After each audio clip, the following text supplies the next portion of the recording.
ওই যে কে জন্য নাস্তিক স্লোগান দিল, অনেকে দেখলাম বাধা দিল। কেন?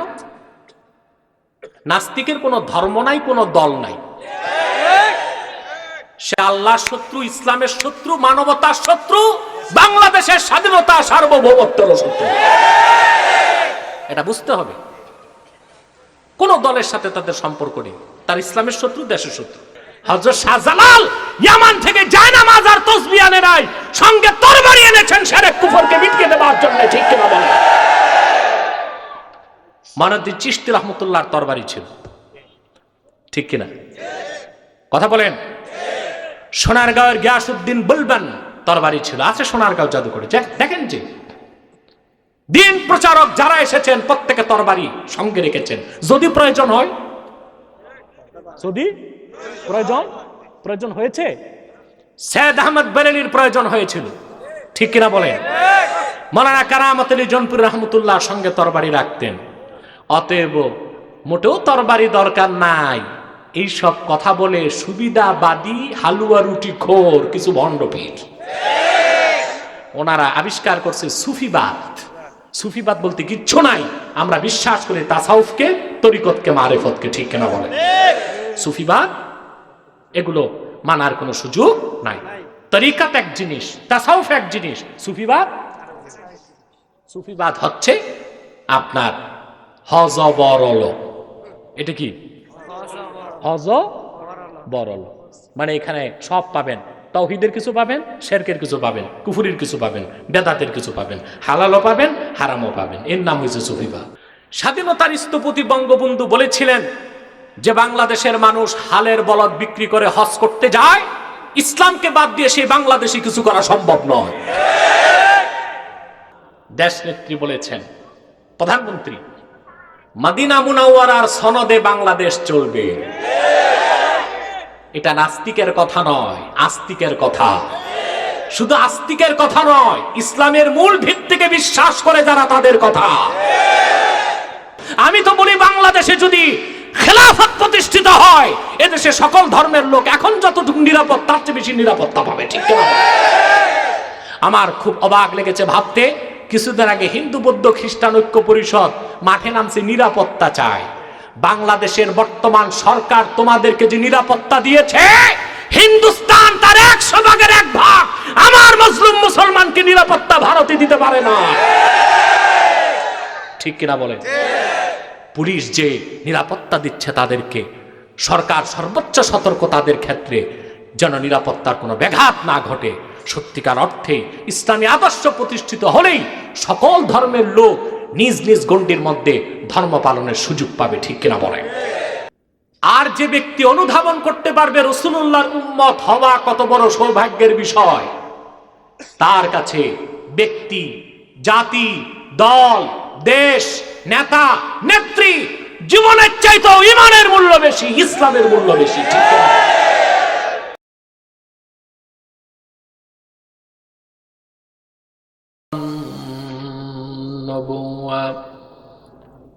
أي ختم الله به النبوة وحكم أن لا نبي بعده وأعلن في القرآن بالبرهان أن محمدا صلى الله عليه وسلم خاتم النبيين والمرسلين الذي أرسله بالحق بشيرا ونذيرا وداعيا إلى الله بإذنه وسراجا منيرا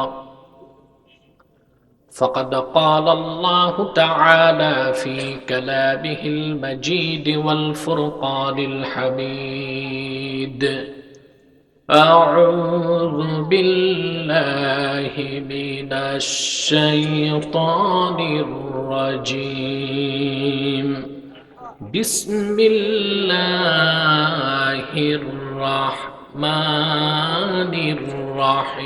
الرحيم كنتم خير أمة أخرجت للناس تأمرون بالمعروف وتنهون عن المنكر وتؤمنون بالله صدق الله العظيم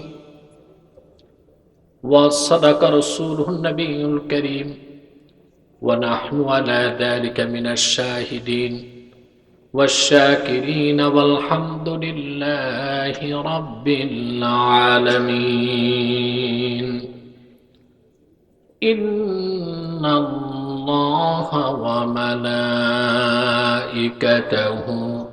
يصلون على النبي يا أيها الذين آمنوا صلوا عليه وسلموا تسليما اللهم صل على স্টার্টিং ভালো ছিল আওয়াজ বাড়ে কমে কেন সেটিং করে দিতে বলো সফট হবে স্টার্টিং ভালো ছিল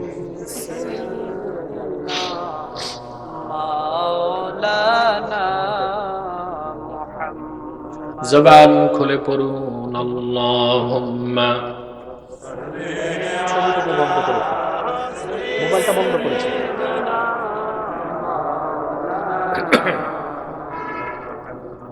وعلى آل سيدنا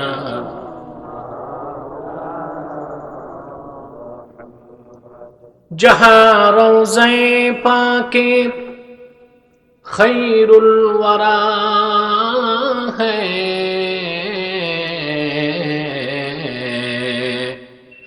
वह जन्नत नहीं है तो फिर और क्या है अल्लाहुम्मा सल्ले अला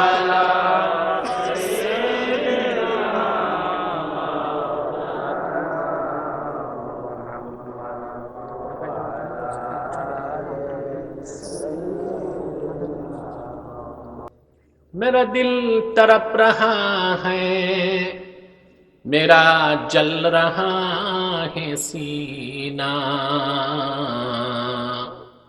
ये दवा वही मिलेगी मुझे ले चलो मदीना अल्लाहुम्मा सल्ले अला मैकमैन বসে যাও বারবার ধরতে নাই وعلى آله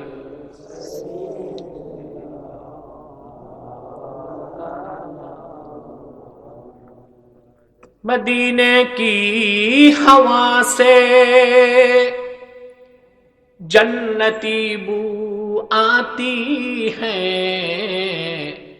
खाके पाके मदीना में नूर जन्नत चमकती है अल्लाहुम्मा सल्ले अला وعلى آل سيدنا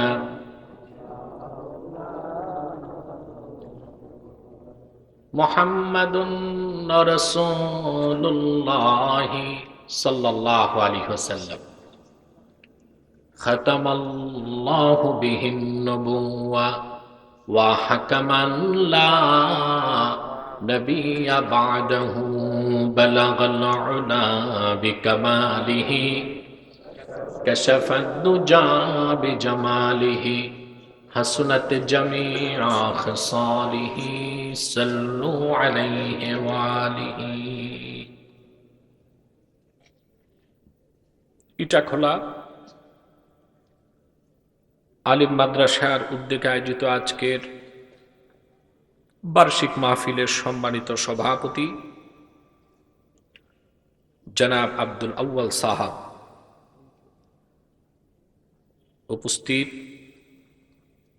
জনাব সৈয়দ শামীম সাহাব উপস্থিত আলহাজ মহিউদ্দিন হারুন হাজারাত উলামায়ে কেরাম তুলাবায়ে ইজাম বিভিন্ন প্রান্ত থেকে ছুটে আসা আমার দিন দরদি মুসলমান ভাই ও বন্ধুগণ, সকলকে অন্তরের অন্তঃস্থল থেকে জ্ঞাপন করছি মুবারক। সবটুকুন প্রশংসা আল্লাহ সুবহানাহু ওয়া তাআলার জন্যে, যিনি আজকের এই মুতাবাররাক মাহফিলে আমাদেরকে আসার বসার তৌফিক দয়া করে ভিক্ষা দান করেছেন। সেজন্য আসুন আমরা সকলে একবার অবনত চিত্তে হৃদয়ের আবেগ অনুভূতি উজাড় করে সমবেত কণ্ঠে বলি আলহামদুলিল্লাহ। অগণিত অসংখ্য দরুদ ও সালাম আল্লাহর সৃষ্টির প্রধান আকর্ষণ, বিশ্ব সভার সভাপতি, সকল নবী রাসূলগণের মাথার তাজ, শামসুল হিদায়াত, বদরুদ্দুজা, সৈয়দুস সাকালাইন, ইমামুল মুরসালিন, খাতামুন নবিয়্যিন আল মুরসালিন, আফতাবে নবুওয়াত, শাহনশাহে রিসালাত, সরকারে দো জাহাঁ, সুলতানুল মদিনা, নবিয়ুল আম্বিয়া, হুজুরে আকরম, নূরে মুজাসসাম, নূরুন আলা নূর, সাইয়্যিদিনা হাবিবিনা শফিঈনা মাওলানা মুহাম্মদ সাল্লাল্লাহু আলাইহি ওয়াসাল্লামের উপর আল্লাহ জাল্লা যিকরু ওয়া আম্মা নাওয়ালু, যাকে আজ থেকে ১৫০০ বছর আগে প্রেরণ করেছেন সর্বশ্রেষ্ঠ ও সর্বশেষ নবী ও রাসূল হিসেবে, যার পরে আজ পর্যন্ত পৃথিবীতে অবশ্যই কোনো প্রকার নবী কিংবা রাসূল অবশ্যই আসে নাই, অবশ্যই এখনো নাই, অবশ্যই কিয়ামত পর্যন্ত আসবে না। সম্মানিত সুধী,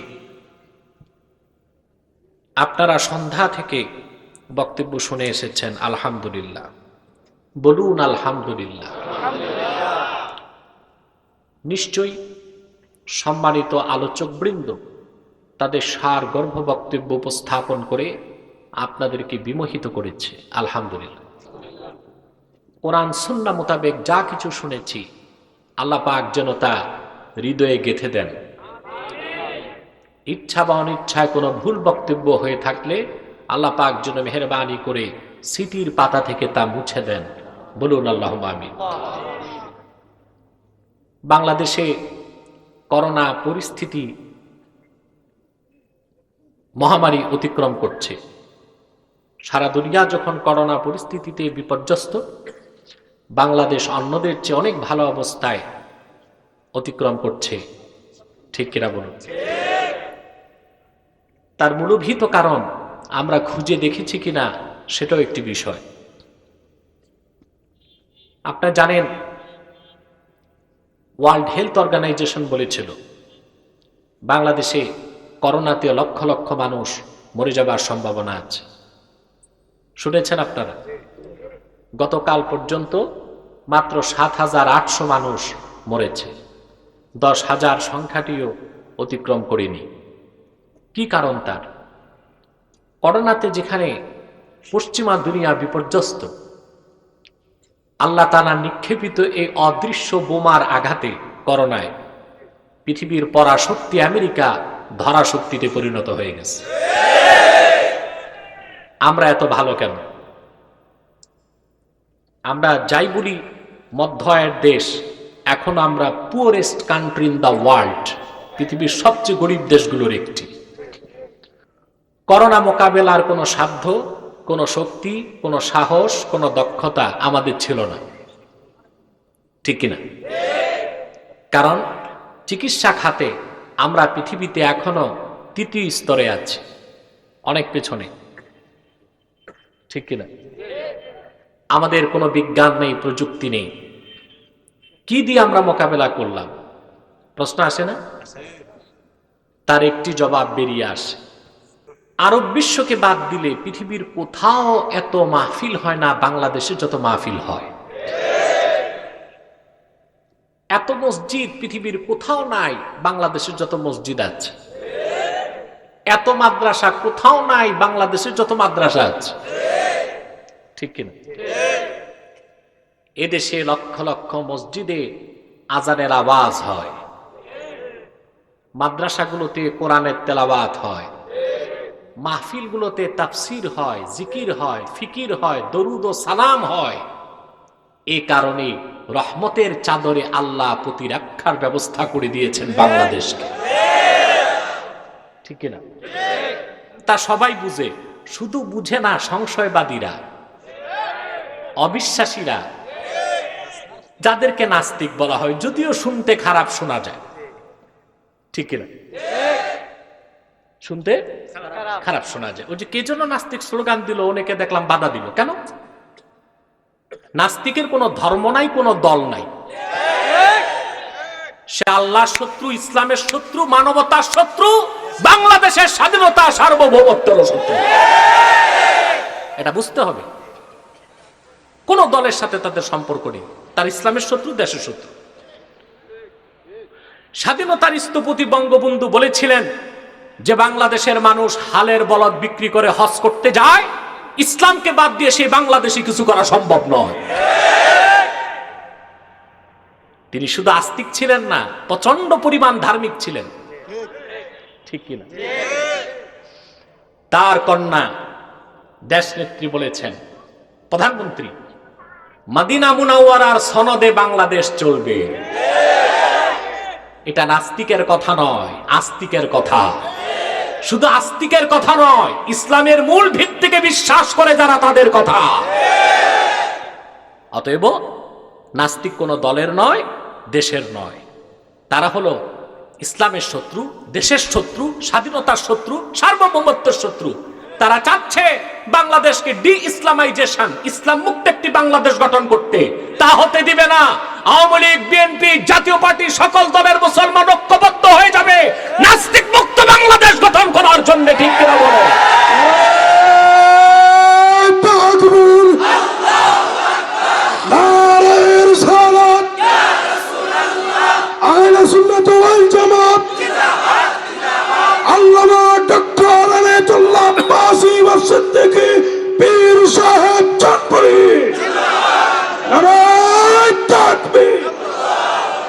আমার প্রিয় ভাই ও বন্ধুগণ, তাহলে করোনার গজব থেকে আমরা বেঁচেছি এই কোরআনের কারণে।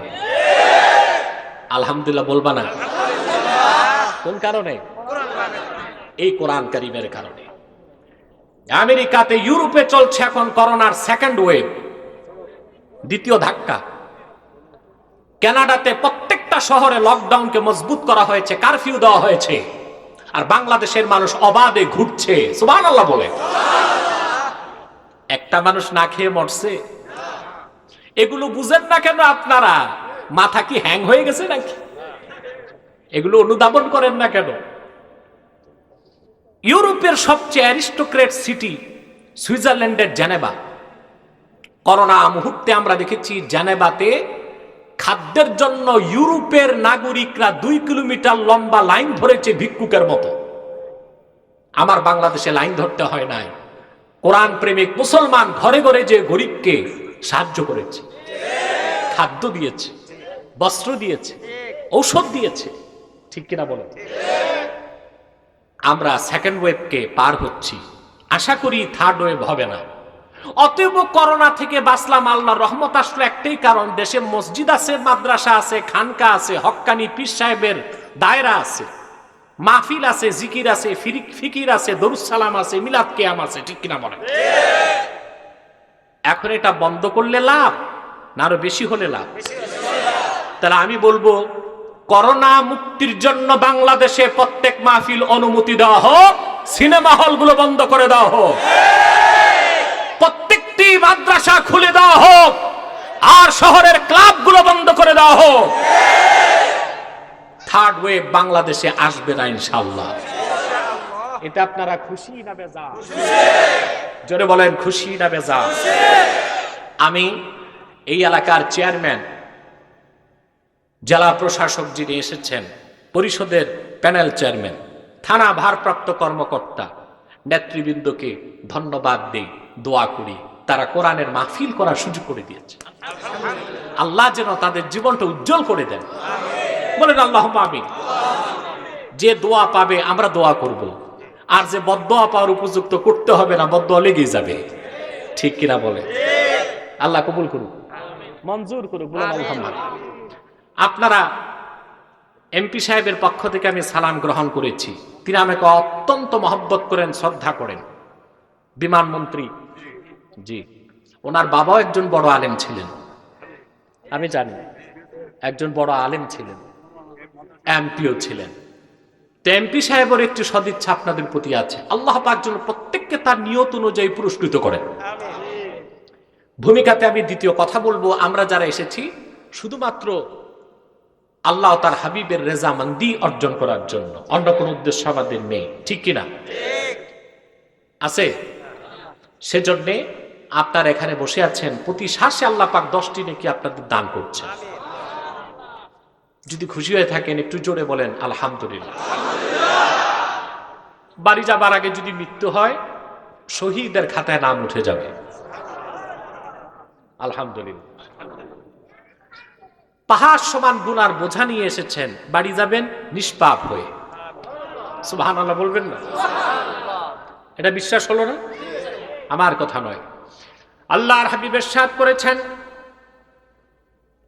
মুমিন যখন ইলমে দ্বীন শিখার জন্য ঘর থেকে বের হয়ে যায়, ওয়াস্তাগফিরু লাহু মান ফিস সামাওয়াতি ওয়াল আরদি হাত্তাল হিতানি ফিল মা, আকাশে জমিনে আল্লাহর যত সৃষ্টি আছে, প্রতিটি সৃষ্টি, এমনকি নদী আর সমুদ্রের অগণিত মাছ, আল্লাহর সে বান্দার জন্য আল্লাহ রব্বুল আলামিনের কাছে গুনাহ মাফের দোয়া করতে থাকে। আমাদের জন্য দোয়া চলছে, ঠিক কিনা? ভালো মতো কথা বলেন, দোয়া চলছে, ঠিক কিনা? আপনাদের একটু অসুবিধা হচ্ছে, মাঠ হিসেবে লোক বেশি, ঠিক কিনা? সামনে থেকে আরো বড় মাঠে মাহফিল করার চেষ্টা করবেন, যেন মানুষের কষ্ট না হয়। প্রিয় সুধী, আমি আসি বা না আসি, মনটা বড় করবেন, বরকত বেশি পাবেন, ঠিক কিনা? বাস বাস হইছে, আর তৈলমর্দন কইরা মান্ডার তেলের পুরস্কার নিও না। আল্লাহ তৌফিক দিলে আসবো, একবার কেন বারবার আসবো, ঠিক কিনা? তবে রাতে সব সময় সুযোগ হয় না, আমাকে দিনে আনলে তোমাদের জন্য ভালো, আমার জন্য ভালো। প্রিয় ভাই ও বন্ধুগণ, যে কথা বলছিলাম, তাহলে আমাদের জন্য দোয়া চলছে কোথায়? আকাশে, জমিনে, নদী আর সমুদ্রে। তারা দোয়া করছে, আল্লাহ তোমার হাবিবের এই উম্মতগুলোকে মাফ করে দাও। তাহলে গুনাহ মাফ হবে, এতে খুশি না বেজার? সেজন্য আরেকবার বলি আলহামদুলিল্লাহ। আমরা খুশি, আমাদের মালিক খুশি, মাখলুকাত খুশি, ফেরেশতারা খুশি, সব খুশি, শুধু বেজার শয়তান রাজিম। বেজার কে? শয়তানও বেজার, তার চেলাচামুন্ডারও বেজার। এখন শয়তানের সব চেষ্টা ব্যর্থতায় পর্যবসিত হয়েছে, একটি চেষ্টা বাকি আছে, কোন রকম মুনাজাতের আগে উঠানো যায় কিনা। আমরা ন্যাক নিয়ত করে শয়তানের নাপাক গালে একটি চপেটা ঘাত করতে চাই, রাজি আছেন? আমরা নিয়ত করছি কিছুক্ষণ পরে আজকের মুনাজাত করে গুনাহ মাফ করে নিষ্পাপ বেহেশতি আল্লাহ ওয়ালা হয়ে বাড়ি যেতে চাই। কারা কারা হাত তুলে আল্লাহ তাআলাকে দেখা, হাত লম্বা করেন। আল্লাহ কবুল করুন, আল্লাহ মঞ্জুর করুন, বলুন আল্লাহুম্মা আমিন। নারে তাকবীর, নারে রিসালাত, আহলে সুন্নাত ওয়াল জামাত, নারে তাকবীর। আল্লাহ কবুল করুন, আল্লাহ মঞ্জুর করুন, বলুন আল্লাহুম্মা আমিন। বিষয়টা হয়ে গেল খাজনা থেকে বাজনা বেশি, আমার থেকে ঘোষকের আওয়াজ বেশি হয়ে গেছে। আমার মনে হয় মাইক ছাড়া স্লোগানটাই ভালো হবে, ঠিক কিনা? প্রিয় ভাই বন্ধুগণ, মূল আলোচনায় প্রবেশ করছি। আমি আজকে আপনাদের সামনে সূরা আলে ইমরান থেকে 110 নম্বর আয়াতের অংশ বিশেষ তেলাওয়াত করেছি। খুব সংক্ষেপে এই অংশটুকু আবর্তন করে নির্ভরযোগ্য মুফাসসির এবং মুহাদ্দিসগণের দৃষ্টিকোণ থেকে কিছু কথা তুলে ধরব, যদি আল্লাহ পাক আমাদেরকে তৌফিক দান করেন, বলুন আল্লাহুম্মা আমিন। আমার সঙ্গে আপনারাও পড়ুন, যেন প্রতিটি অক্ষরে নূর আল্লাহ পাক আমাদের সিনায় মানকুশ করে দেন, বলেন আল্লাহুম্মা আমিন। পড়ুন, আউযু বিল্লাহি মিনাশ শাইতানির রাজীম, বিসমিল্লাহির রাহমানির রাহিম, কুনতুম খায়রা উম্মাতিন উখরিজাত লিন-নাস তা'মুরুনা বিল মা'রুফি ওয়া তানহাউনা 'আনিল মুনকার ওয়া তু'মিনুনা বিল্লাহ। সাদাকাল্লাহুল আযীম।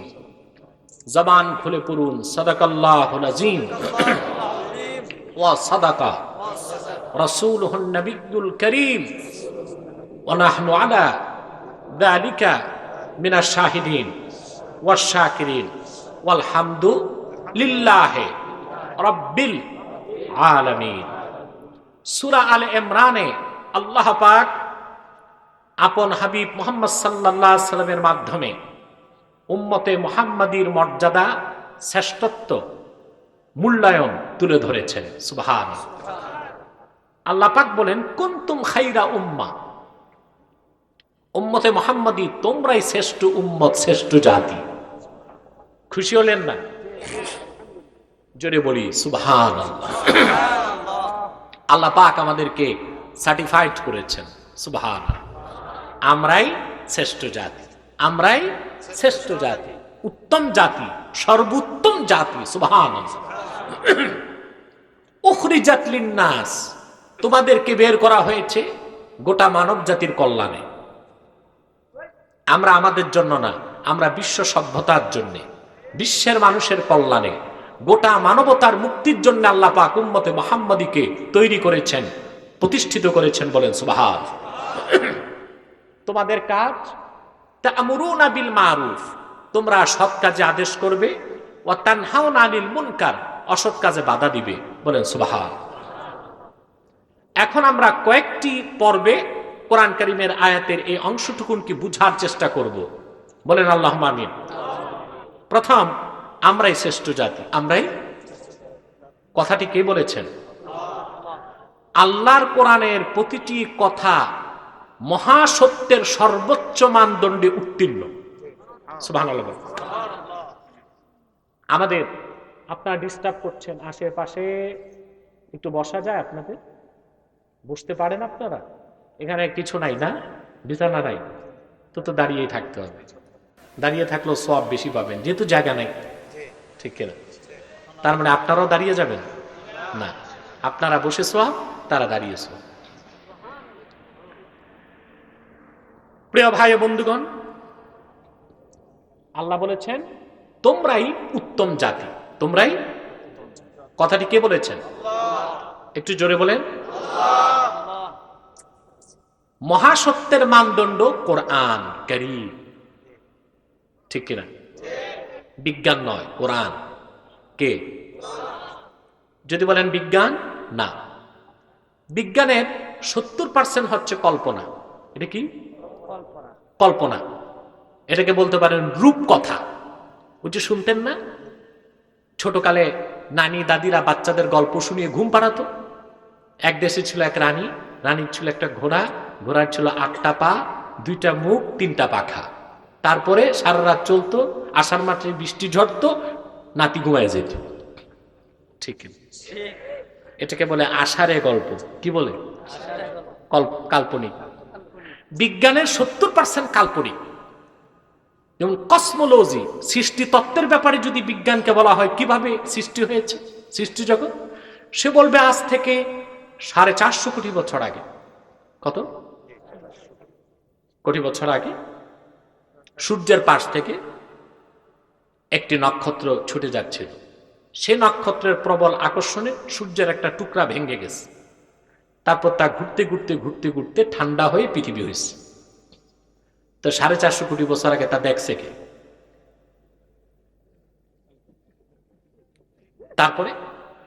তারপরে এক সময় পৃথিবীতে প্রচন্ড উল্কাপাত হলো, গ্রহাণুর টুকরা আসতে থাকলো, আস্তে আস্তে মহাশূন্য থেকে চলে আসলো পৃথিবীতে ক্রিস্টাল, বরফের খণ্ড। বেশ ভালো কথা। তারপর বরফগুলো গলে সমুদ্র হয়ে গেল। আচ্ছা, তারপরে কি হয়েছে শোনো। সেই পানিতে কোটি কোটি বছর পর তৈরি হলো এককোষী জীব অ্যামিবা।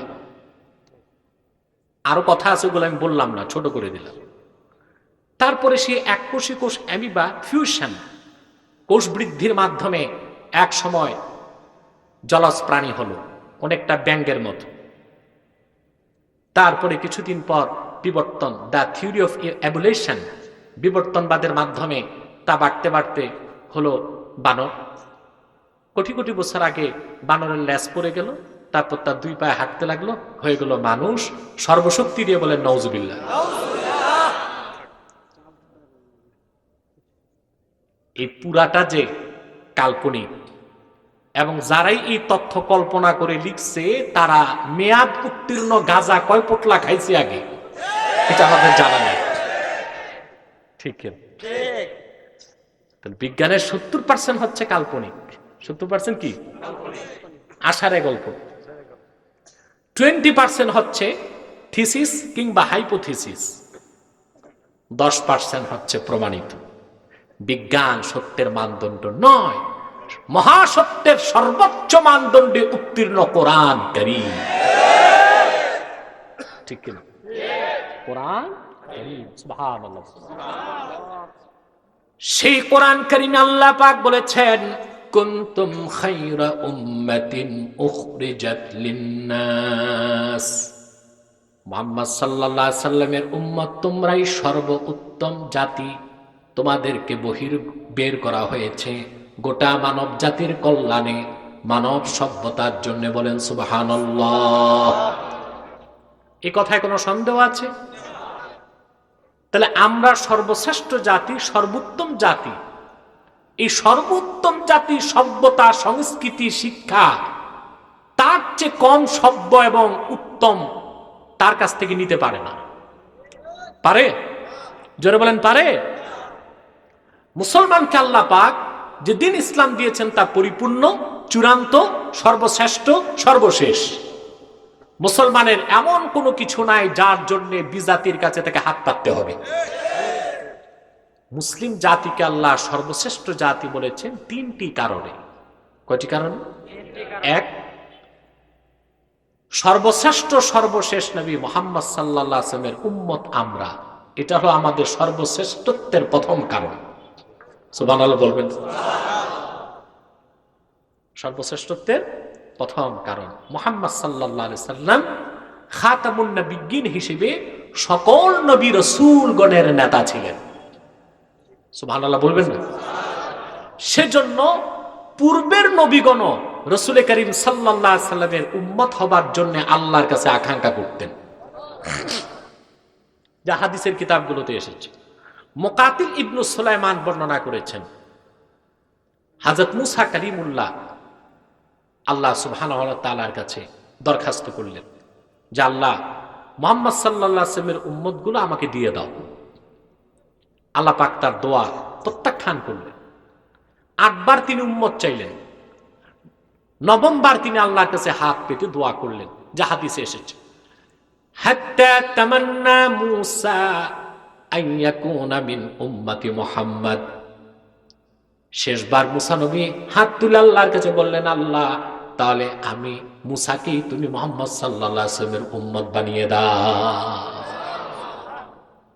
আল্লাহ পাক বললেন, মুসা তোমার দেরি হয়ে গেছে, এই দোয়াটা প্রথমবার যদি করতা আমি তোমাকে মুহাম্মদ সাল্লাল্লাহু আলাইহি ওয়াসাল্লামের উম্মত হিসেবে কবুল করে নিতাম। হযরত ঈসা আলাইহিস সালামের এই কথা ভালো করে জানা ছিল, সেজন্য সব সময় তিনি আল্লাহর কাছে দোয়া করতেন, যা ইমাম সিয়ুতি আল হাওয়ি লিল ফাতাওয়ার মধ্যে লিখেছেন। আল হাওয়ি লিল ফাতাওয়া ইমাম সিয়ুতি নকল করেছেন। হযরত ঈসা সবসময় আল্লাহর কাছে বলতেন, আল্লাহুম্মা জাআলনি মিন উম্মতি মুহাম্মদ, আল্লাহ তুমি আমাকে মুহাম্মদ সাল্লাল্লাহু আলাইহি ওয়াসাল্লামের উম্মত বানায় দাও। আপনারা ঘুমাচ্ছেন মনে হয়, আওয়াজ বোঝা যাচ্ছে, কিন্তু আমার কষ্ট হচ্ছে। মাইকটা ভালো, ফার্স্ট ক্লাস, কিন্তু সেটিংটা ঠিক না। আমার আওয়াজ আমি শুনি, তো কেমনে হবে? বুঝেন না?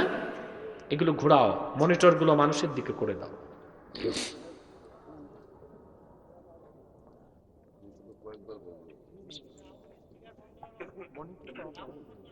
আমি বসার পর আওয়াজটা ভালো ছিল, ওই রকম করবে। বাস বাস, থাক থাক থাক থাক, এইভাবে থাক। কথা শুনতে পাচ্ছেন? বুঝতেছেন? মুসা নবী দরখাস্ত করেও উম্মত হতে পারেন নাই, ঈসা নবী দরখাস্ত করতেন আল্লাহর কাছে, আল্লাহ তুমি আমাকে মুহাম্মদ সাল্লাল্লাহু আলাইহি ওয়াসাল্লামের উম্মত বানিয়ে দাও। আল্লাহ তার দোয়া কবুল করেছেন। আরো জোরে বলেন সুবহানাল্লাহ। হযরত ঈসা আলাইহিস সালামকে ইহুদিরা হত্যার চেষ্টা করেছিল, হত্যা করতে পেরেছে? জোরে বলেন, পেরেছে? কেন পারে নাই? বনি ইসরায়েল তো অনেক নবীকেই হত্যা করেছিল আগে, ঈসা আলাইহিস সালামকে হত্যা করতে পারে নাই কেন? কারণ আল্লাহ কবুল করেছিলেন আল্লাহ তাকে মুহাম্মদ সাল্লাল্লাহু আলাইহি ওয়াসাল্লামের উম্মত বানাবেন। ইহুদিরা যখন ঢুকলো, ঈসা নবীকে আল্লাহ আকাশে তুলে নিলেন, আর হত্যাকারীদের একজনের মধ্যে ঈসা নবীর ঝুনুক দিলেন, তাকেই ইহুদিরা হত্যা করল। বলল ঈসা শেষ। আল্লাহ বললেন না, যেটা মারছো ঈসা না, এটা মিসা। ঈসা কই? ঈসা কই? কিয়ামতের আগে মুহাম্মদ সাল্লাল্লাহু আলাইহি ওয়াসাল্লামের উম্মত হিসেবে তিনি নেমে আসবেন দাজ্জালকে হত্যা করতে। এটা আমাদের আকীদা, এটা আমাদের বিশ্বাস। খ্রিস্টানরা বিলিভস অন ক্রুসিফিকেশন। খ্রিস্টানরা বিশ্বাস করে ক্রুসিফিকেশন, সেটা হলো যে ঈসাকে ক্রুশবিদ্ধ করে হত্যা করা হয়েছে। আমরা এটা বিশ্বাস করি না, ঈমান থাকবে না, কুফর হবে। কি হবে? ঈসা নবী আছে কই? কিয়ামতের আগে তিনি আসবেন, নবী হিসেবে নয়, উম্মত হিসেবে। আমাদের দেশে অনেক অসচেতন বক্তা বলে ফেলে নবী হিসেবে আসবে না। আকীদার কিতাবে এসেছে, সমগ্র পৃথিবী যখন জাজিরাতুল আরব ছাড়া সমগ্র পৃথিবী যখন দাজ্জালের করতলগত হয়ে যাবে, ইমাম মাহদী হিমশিম খাবেন, তিনি যুদ্ধে জয়লাভ করতে পারবেন না। দামেস্কের জামে মসজিদে ইমাম মাহদী আশ্রয় নেবেন মুসলমানগণকে নিয়ে। দাজ্জাল বেরিয়ে যাবে, মুসলমানগণ অপেক্ষায় থাকবে ঈসা রুহুল্লাহ কখন নামবেন দাজ্জালকে হত্যা করতে। এমন সময় আসর নামাজের আজান হয়ে যাবে, একামত হয়ে যাবে। দামেস্কের জামে মসজিদে ইমাম মাহদী দাঁড়িয়ে থাকবেন, লোকেরা বলবে নামাজ পড়ান, তিনি বলবেন আমার ভাই ঈসা রুহুল্লাহ চলে এসেছেন, তিনি আসলেই আসর নামাজের জামাত একসঙ্গে আদায় করা হবে। শারহু ফিকহিল আকবরে এসেছে, দারুন নাফায়েস, লেবানন, বৈরুতের ছাপ। পৃষ্ঠাটা মনে নাই, বহু আগে পড়ছি। শারহু ফিকহিল আকবর, দারুন নাফায়েস, লেবানন, বৈরুতের ছাপ। 234 কি 35 পৃষ্ঠায় এবারটা আছে। মুসল্লিরা বের হবে দামেস্কের জামে মসজিদের বাইরে। দামেস্কের জামে মসজিদের পশ্চিম পাশের মিনার দিয়ে ঈসা রুহুল্লাহ নামতে থাকবেন।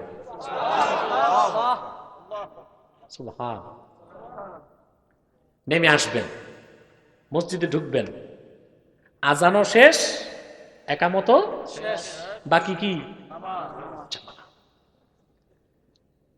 ঈসা রুহুল্লাহ ঢুকবেন। শারহু ফিকহিল আকবরে এসেছে, ফায়ুশিরুল মাহদি ইলা ঈসা ইবনে মারইয়ামা বিত্তাকাদ্দুম। ইমাম মাহদী হযরত ঈসাকে ইশারা করবেন, হুজুর আজান হয়েছে, একামত হয়েছে, আপনি নামাজ পড়ান। সুবহানাল্লাহ বলবেন।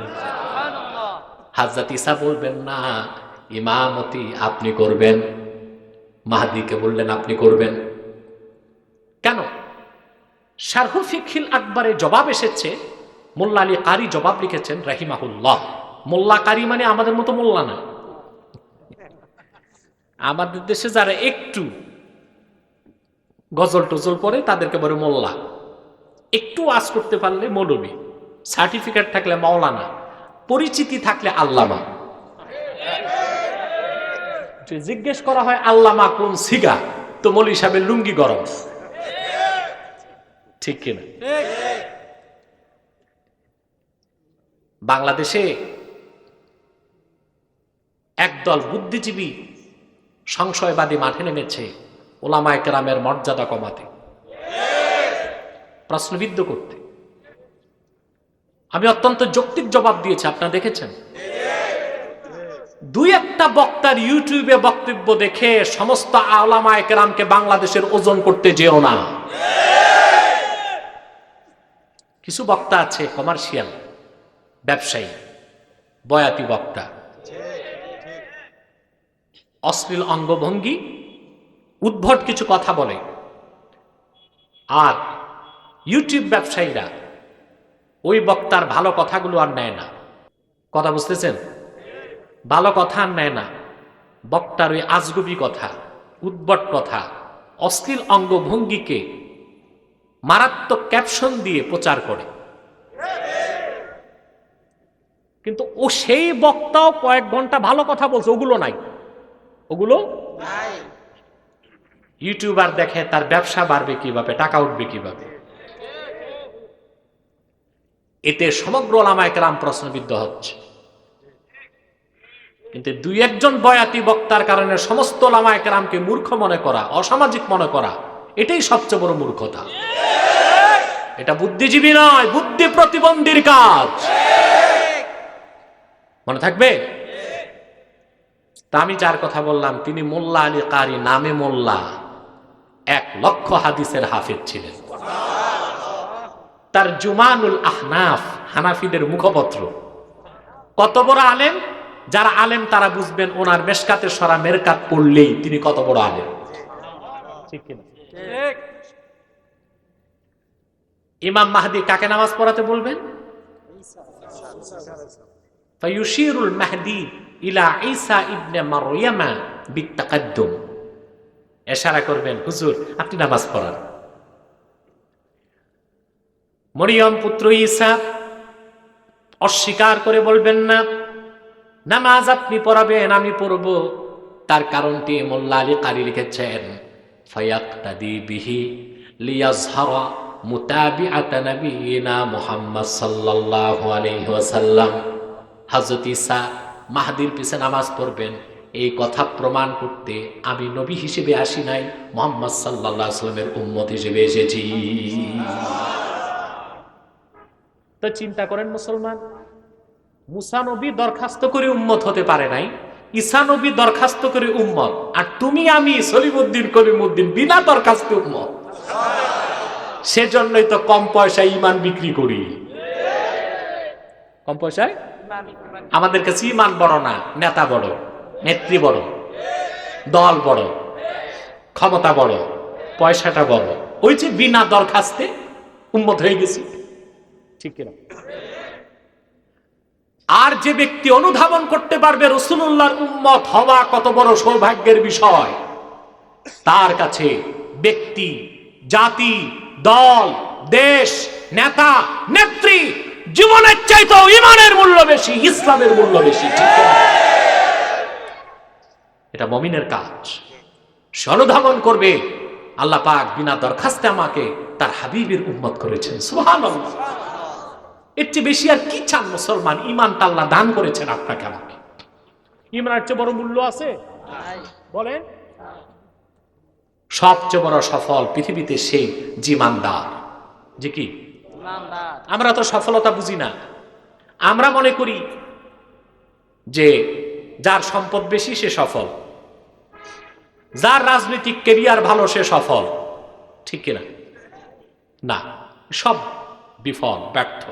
সফলকে আল্লাহ কোরআনে বলেছেন, قد أفلح المؤمنون, নিশ্চিত সফলতা লাভ করেছে মুমিনগণ। অপরদিকে যাদের ঈমান নাই, বিদ্যা আছে, বুদ্ধি আছে, বিত্ত আছে, বৈভব আছে, ক্ষমতা আছে, অধিকার আছে, সবকিছু আছে, তার চেয়ে ক্ষতিগ্রস্ত কেউ নাই। আল্লাহ কোরআন কারিমে বলেছেন, কুল হাল নুনাব্বিউকুম বিল আখসারিনা আমালা। মুহাম্মদ সাল্লাল্লাহু আলাইহি ওয়াসাল্লাম, আমি কি জানিয়ে দিব, আপনাকে কি এ কথার সংবাদ দিব, এই পৃথিবীতে সবচেয়ে ক্ষতিগ্রস্ত কারা? আল্লাযীনা দাল্লা সা'য়ুহুম ফিল হায়াতিদ দুনিয়া ওয়া হুম ইয়াহসাবুনা আন্নাহুম ইউহসিনুনা সুনআ। যাদের ঈমান নাই, বিদ্যা আছে, বুদ্ধি আছে, চাকরি আছে, রাজনীতি আছে, অর্থনীতি আছে, বিত্ত আছে, বৈভব আছে, দল আছে, কর্মী আছে, ঈমান নাই, তার সারা জীবনটা বরবাদ। যদিও সে মনে করে তার কাজটা খুব সুন্দর, এটা কোনো সুন্দর নয়। যার ঈমান আছে সে সফল। সুবহানাল্লাহ। আল্লাহ তাকে ক্ষতি থেকে রক্ষা করবেন। সুবহানাল্লাহ। একটি অবিশ্বাসী কাফের আর একজন মুমিন বিশ্বাসী, দুইজনে অনেক পার্থক্য। কি পার্থক্য? কথাটা আমি এভাবে বুঝাই দিচ্ছি। মুমিন ব্যক্তি যদি ঈমানটা বুকে ধারণ করে কবরে যেতে পারে, আমল যদি নাও থাকে, সে মহা ক্ষতি থেকে বেঁচে যাবে। মহা ক্ষতি থেকে। আর যার ঈমান নাই, সব আছে, তার আগাগোড়াই ক্ষতি। আগাগোড়াই কি? আমি কথাটা এইভাবে ব্যাখ্যা করি, উদাহরণ দিয়ে থাকি। মনে করুন আপনার 10 লাখ টাকা আছে, অনেকের হাতে চুলকানি হচ্ছে 10 লাখ টাকা, 10,000ই তো নাই। মনে করুন এটা কি কত আছে? ব্যবসা করেন আপনি, প্রতি মাসে আপনার নেট প্রফিট আসে 30,000 টাকা। কত আসে? তো প্রতিদিন কত আসে আপনার? 1,000। প্রতিদিন লাভ কত? 1,000। নাউজুবিল্লাহ। ঘটনাচক্রে 3 দিন হরতাল হয়ে গেল। আপনার আবার মনে করেন আমি হরতাল মনে করাই দিচ্ছি। মনে করুন এটা না হয় ভালো। একটি দেশের ধ্বংসের জন্য ক্যান্সারের মতো খারাপ জিনিস হরতাল। একটি দেশ বেঁচে থাকার জন্য 3টি জিনিস লাগে, 4টি জিনিস: এক্সপোর্ট, ইম্পোর্ট, ট্রান্সপোর্ট, উৎপাদন। হরতাল মানে যা সব জিনিসের তাল নষ্ট করে, তার নাম হরতাল।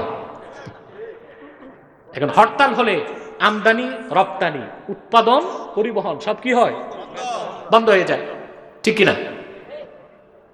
মনে করুন হইল, তো 3 দিন তো ব্যবসা বন্ধ। মাসের শেষে দেখলেন আপনার লাভ এসেছে 27,000 টাকা। ক্ষতি হয়েছে? হয়েছে তো 3,000। এটা কেমন ক্ষতি? লাভের ক্ষতি। এটা কি? এটা কি? পক্ষান্তরে 10 লাখ টাকার মাল আপনি বোঝাই করছেন মাধবপুরে, বুঝলেন? ট্রাক বোঝাই মাল যাচ্ছে গুলিস্তান, যাত্রাবাড়ি যাচ্ছে।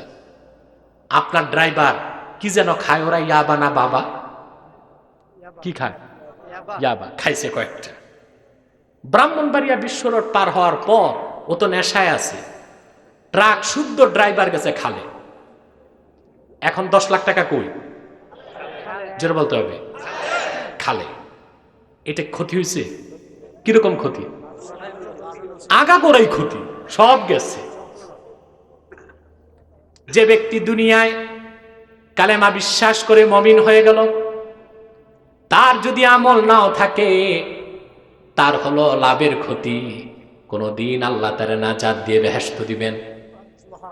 আর যার দুনিয়ায় সব আছে, ঈমান নাই, তার আগাগোড়াই ক্ষতি, পরকালে জাহান্নাম ছাড়া কিছুই নাই। সফল কে? মুমিন। সুবহানাল্লাহ বলবেন না? সফল কে? মুমিন। মুমিনের সমস্ত সফলতা ঈমানের পথে, সমস্ত সফলতা। সেজন্য বলি, বিনা দরখাস্তে আমরা রাসূলুল্লাহর উম্মত হয়েছি।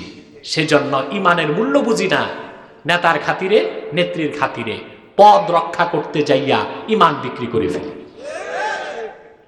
কথা বুঝতেছেন?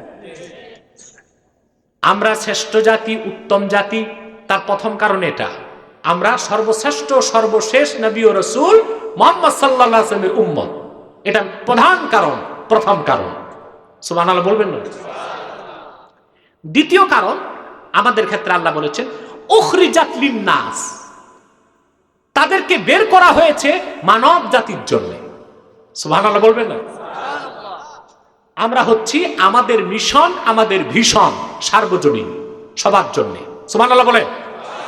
কার জন্য? সবার জন্য। আমাদের কাজ সকল ধর্মের জন্য, আমাদের কাজ সকল মানুষের জন্য। সেজন্য মুসলমানকে সাম্প্রদায়িক বলা যাবে না। ওই যে বুদ্ধিজীবী আছে, ওরা আমাদেরকে গালি দেয় আমরা সাম্প্রদায়িক না। একমাত্র কোরআনপন্থী অসাম্প্রদায়িক। কারণ কোরআন একটি সম্প্রদায়ের জন্য আসে নাই, সব সম্প্রদায়ের জন্য এসেছে। সাম্প্রদায়িক কোনটা? যেই কাজ একটি সম্প্রদায়ের জন্য, যে জিনিস একটি সম্প্রদায়ের জন্য। কোরআন শুধু মুসলমানের জন্য না, সবার জন্য। আল্লাহ পাক কোরআন কারীমে বলেছেন, শাহরু রমাদানাল্লাযী উনজিলা ফীহিল কুরআনু হুদান লিন-নাস ওয়া বায়্যিনাতিন মিনাল হুদা ওয়াল ফুরকান। এই কোরআন হুদান লিন-নাস, পৃথিবীর সকল যুগের, দেশের, বর্ণের, বংশের মানুষের জন্য হেদায়েতকারী। তো কোরআন কি সাম্প্রদায়িক না অসাম্প্রদায়িক? কথা বলেন। 2, আমরা মুসলমান আমাদের জন্য না গোটা মানব জাতির জন্য? সুবহানাল্লাহ বলবেন না? তাহলে আমরা কি সাম্প্রদায়িক না অসাম্প্রদায়িক? জোরে বলতে হবে, সাম্প্রদায়িক না অসাম্প্রদায়িক? আল্লাহ বলেছেন উখরিজাত লিন-নাস, মুসলমানকে বের করা হয়েছে পৃথিবীর সকল জাতির কল্যাণে। বলেন সুবহানাল্লাহ। সেজন্য মুসলমান ইসলামের দাওয়াত সকল জাতির কাছে দিবে, কিন্তু অন্য ধর্মের লোক তার ধর্মের দাওয়াত তার ধর্মের বাইরে কাউকে দিতে পারবে না। এটা তার ধর্মের পক্ষ থেকে রেস্ট্রিকশন দেওয়া আছে।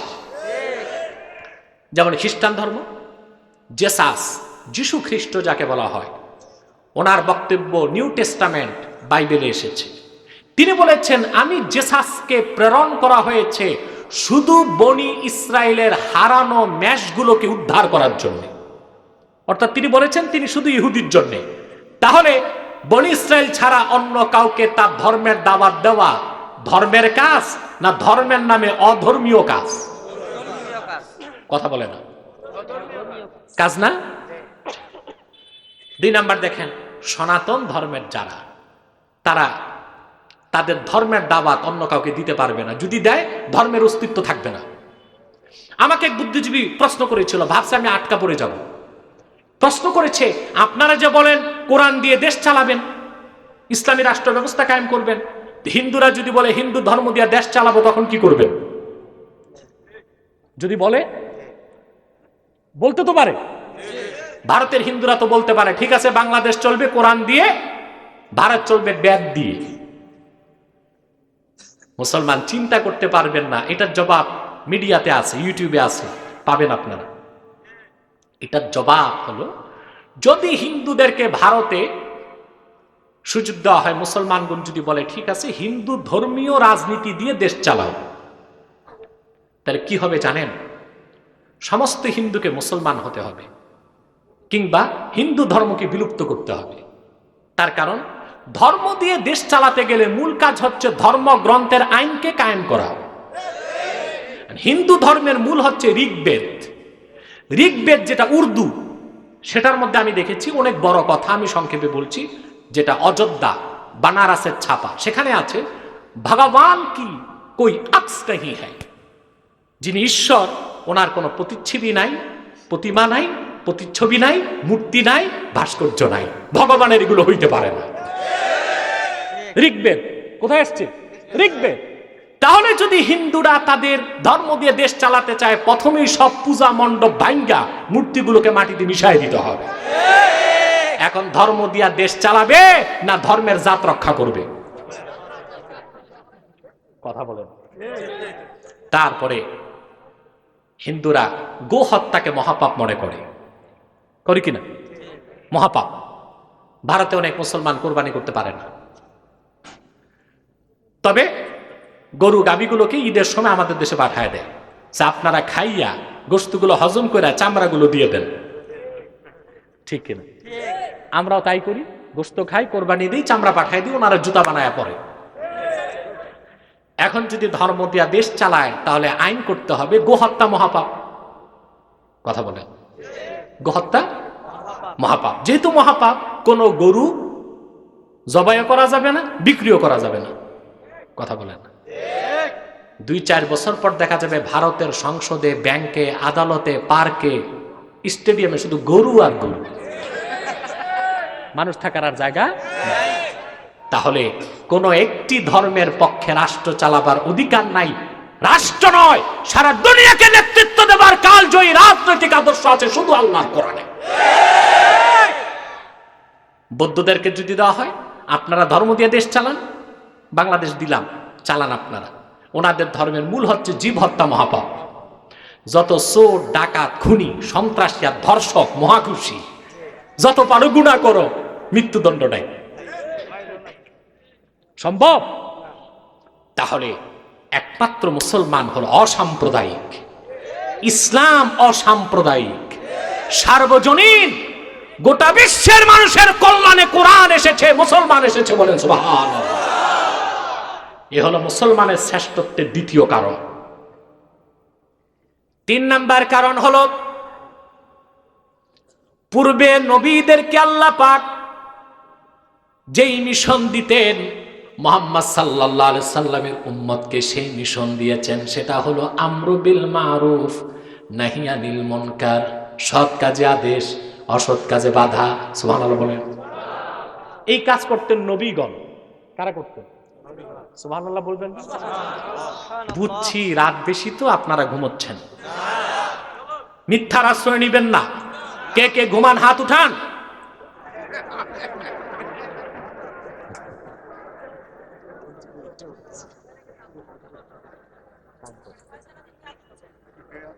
মানে এই লোকগুলো, আমি বসতে বসতে 1 ঘন্টা চলে গেছে, আর আধা ঘন্টা টাইম দিবেন? আরে জি হয় করো না, বুঝে শুনে বলো। লম্বা করো হাত নামান। আল্লাহ কবুল করুক, আল্লাহ মঞ্জুর করুক, বলুন আল্লাহুম্মা আমিন। বসো। স্লোগান এত দিলে আমি ওয়াজ করব কি করে?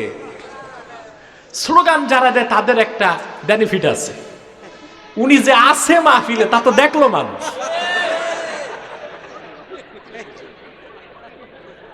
আমি বুঝি, অনেক সময় বলি, অনেক সময় বলি না। প্রিয় ভাই ও বন্ধুগণ,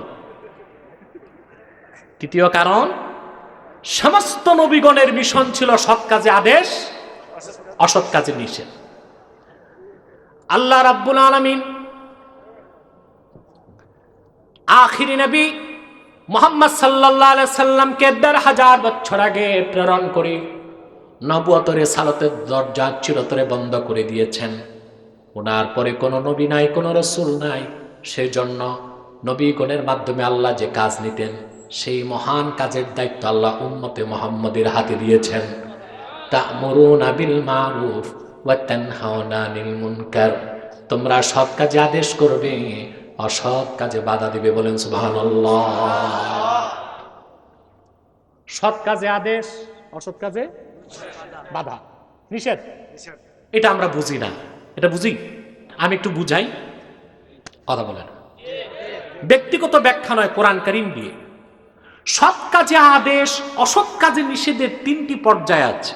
রাসূল করিম সাল্লাল্লাহু আলাইহি ওয়াসাল্লাম ইরশাদ করেছেন, মান রাআ মিনকুম মুনকারান ফালইয়ুগাইয়িরহু বিয়াদিহি, তোমাদের মধ্যে কেউ যদি অশ্লীল কাজ দেখে, হারাম কাজ দেখে, নাজায়েজ কাজ দেখে, শরীয়ত বিরোধী কাজ দেখে, সেজন্য তার হাত দিয়ে তা মিটিয়ে দেয়।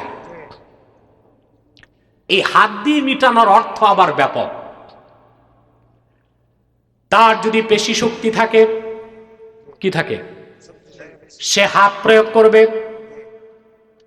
হাত প্রয়োগ করে সে সৎ কাজে আদেশ করবে, অসৎ কাজে বাধা দিবে। তার যদি পেশি শক্তি না থাকে, লেখনী শক্তি থাকে, লেখার মাধ্যমে সে দিনের পক্ষে কাজ করবে, দিন বিরোধী কাজকে মিটিয়ে দিবে। সুবহানাল্লাহ বলবেন না? ঠিক কিনা বলেন?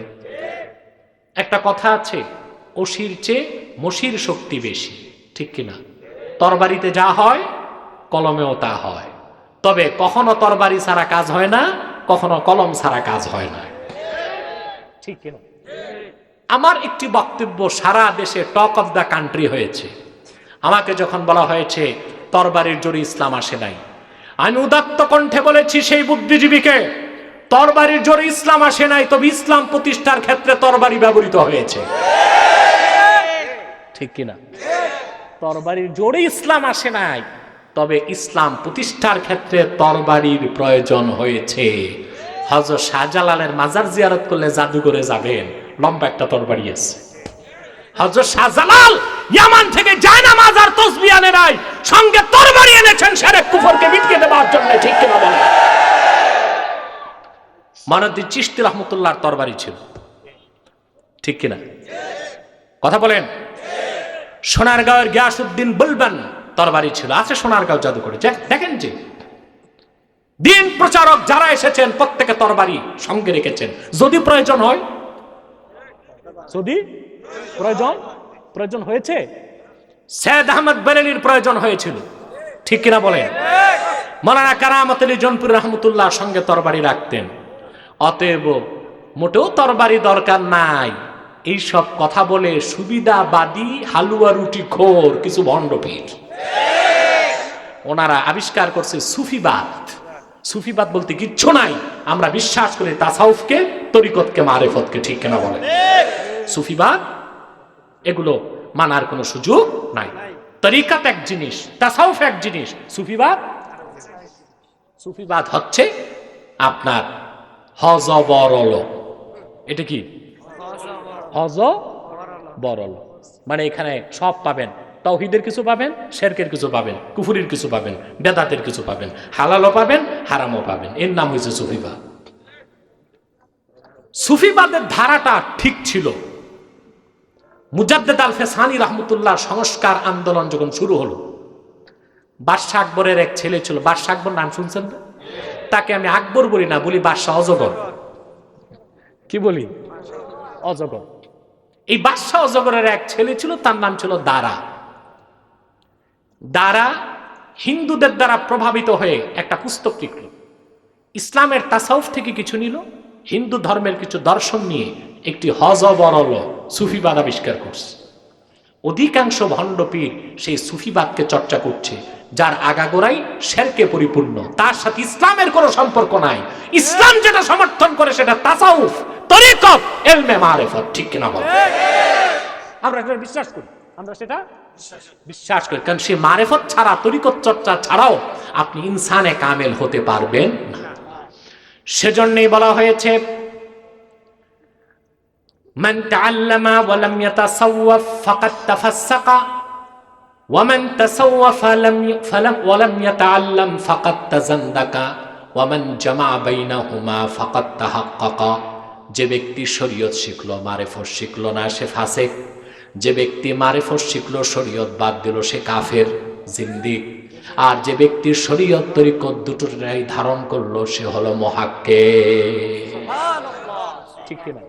আমাদের দুটোই লাগবে, ঠিক কিনা বলেন? যাদের কাছে শরীয়ত নাই, সব ভণ্ডামি। জোরে বলেন, তাদের কাজ, আলেমের কাজ কোনটা কোনটা সৎ কাজ তা বলে দেওয়া, কোনটা অসৎ কাজ তা বুঝায় দেওয়া।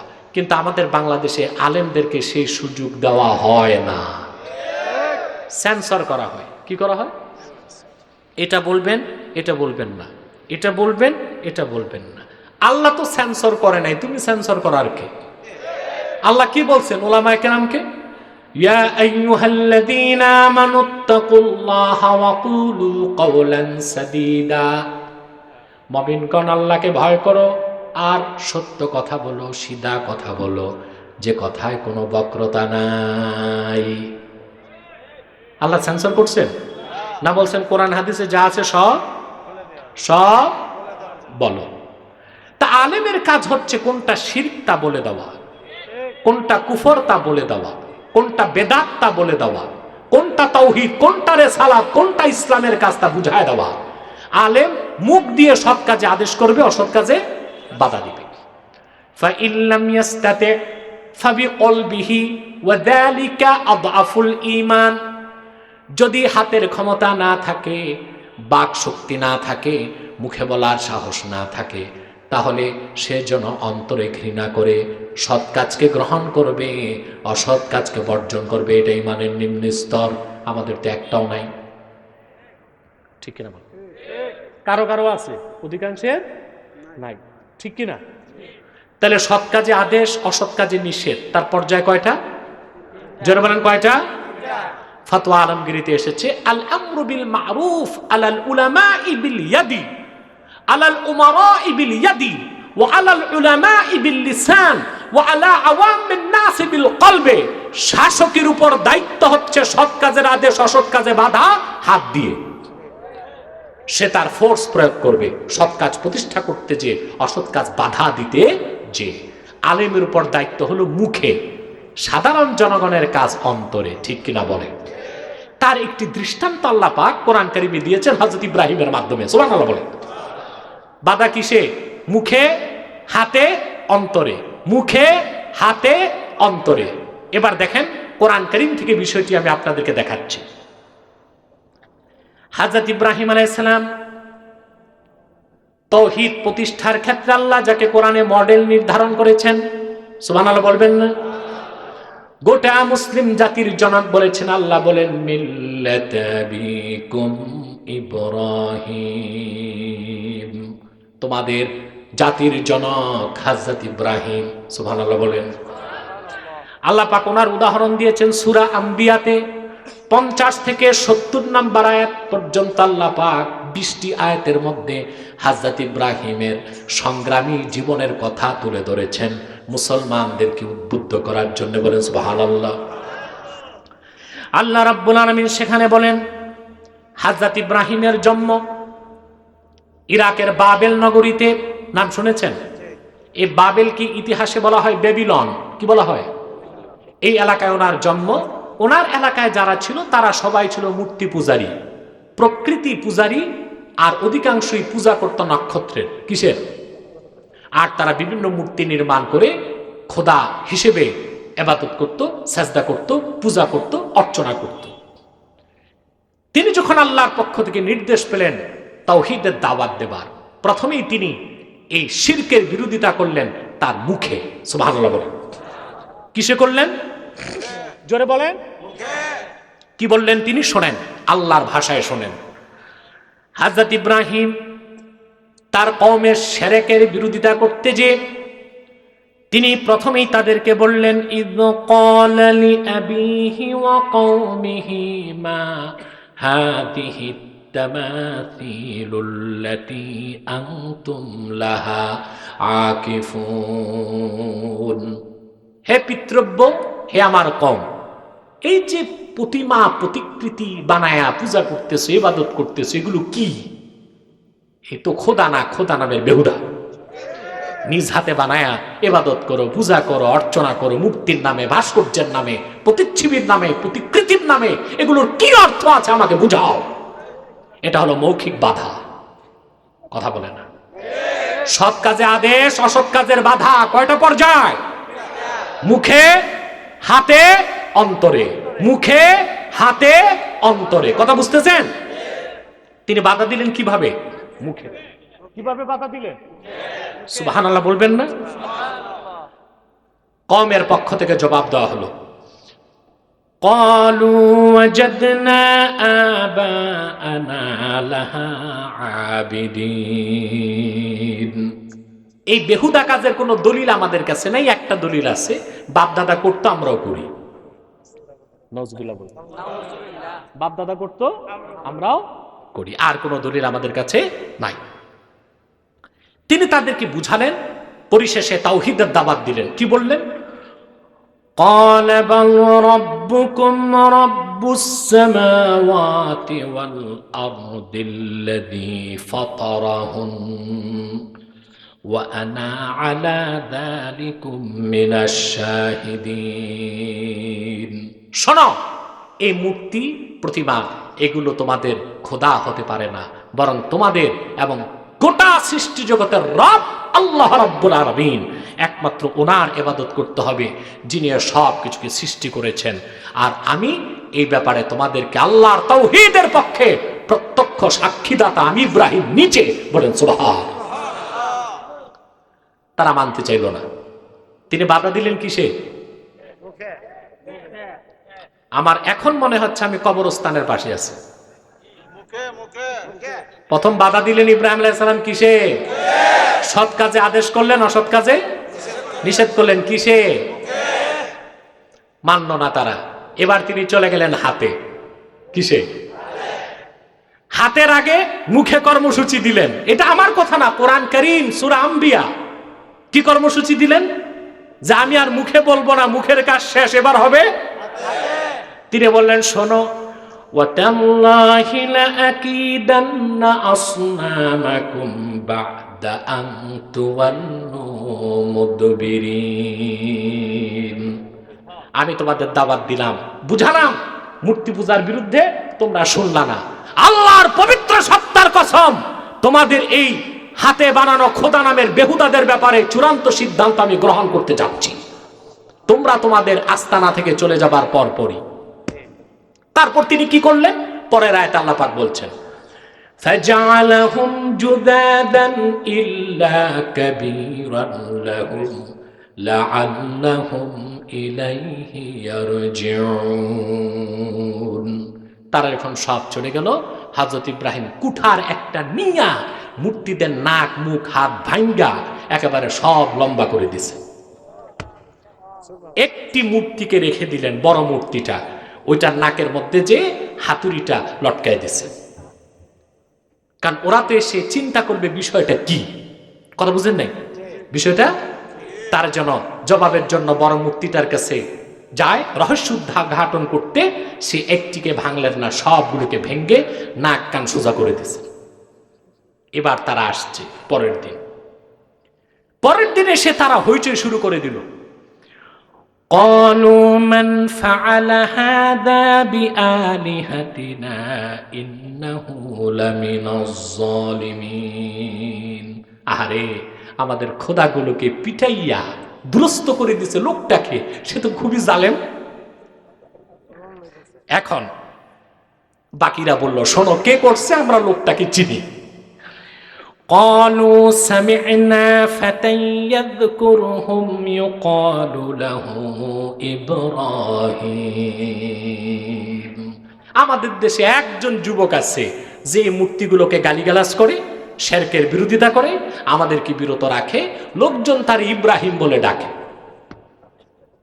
ঘটনা বলা আমার উদ্দেশ্য নয়। তারপর আপনারা জানেন ওনাকে শাস্তি দেওয়া হলো, আগুনে নিক্ষেপ করা হয়েছিল।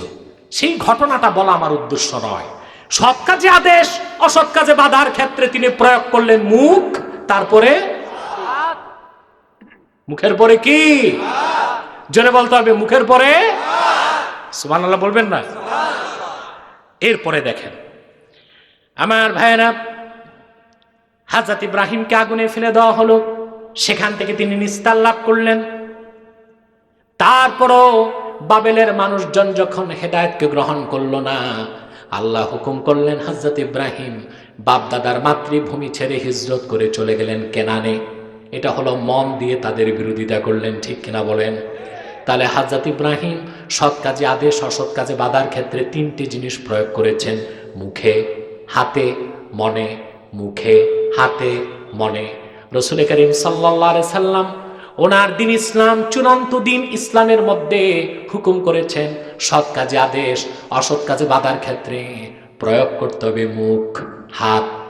না পারলে মুখ, না পারলে অন্তর, ঠিক কিনা বলেন? যে ব্যক্তি অন্তরে সৎ কাজ গ্রহণ করবে, অসৎ কাজ ঘৃণা করবে, সেও সবচেয়ে নিম্ন পর্যায়ের ঈমানদার। আর এটাও যার মধ্যে নাই, ওইটা হলো ফরমালিন যুক্ত মুসলমান। ওটা কি? ফরমালিন যুক্ত মুসলমান। আসেনি ফরমালিন যুক্ত মুসলমান আমাদের দেশে? মসজিদ ঈদগায় যে লম্বা ভাষণ দেয়, আবার পূজা মণ্ডপে যাইয়া হিন্দু ব্রাহ্মণের হাতে মাথায় তিলক লাগায়, উলি ধ্বনিও দেয়, ওখানে চমচম লাড্ডু রসমালাই চাটে, ঠিক কিনা বলেন? না, এটা মুমিনের চরিত্র না, এটা মুনাফিকের চরিত্র, ঠিক কিনা বলেন? হ্যাঁ, আমরা বাংলাদেশ, এখানে হিন্দুরা বসবাস করবে, ধর্মকর্ম পালন করবে, এটা তাদের ব্যক্তিগত বিষয়। সরকারের দায়িত্ব তাদের নিরাপত্তা দেওয়া, তাতেও সমস্যা নাই। আমি তো বলি, বাংলাদেশে যদি খেলাফত প্রতিষ্ঠিত হয়, এদেশে সকল ধর্মের লোক এখন যতটুকু নিরাপদ, তার চেয়ে বেশি নিরাপত্তা পাবে, ঠিক কিনা? আমার খুব অবাক লেগেছে ভাবতে, কিছুদিন আগে হিন্দু বৌদ্ধ খ্রিস্টান ঐক্য পরিষদ মাঠে নামছে নিরাপত্তা চায়। বাংলাদেশের বর্তমান সরকার তোমাদেরকে যে নিরাপত্তা দিয়েছে, হিন্দুস্তান তার 100 ভাগের 1 ভাগ আমার মুসলিম মুসলমানকে নিরাপত্তা ভারতে দিতে পারে না, ঠিক কিনা বলেন? পুলিশ যে নিরাপত্তা দিচ্ছে তাদেরকে, সরকার সর্বোচ্চ সতর্ক তাদের ক্ষেত্রে, যেন নিরাপত্তার কোনো ব্যাঘাত না ঘটে। সত্যিকার অর্থে ইসলামী আদর্শ প্রতিষ্ঠিত হলেই সকল ধর্মের লোক নিজ নিজ গণ্ডির মধ্যে ধর্ম পালনের সুযোগ পাবে, ঠিক কিনা বলেন?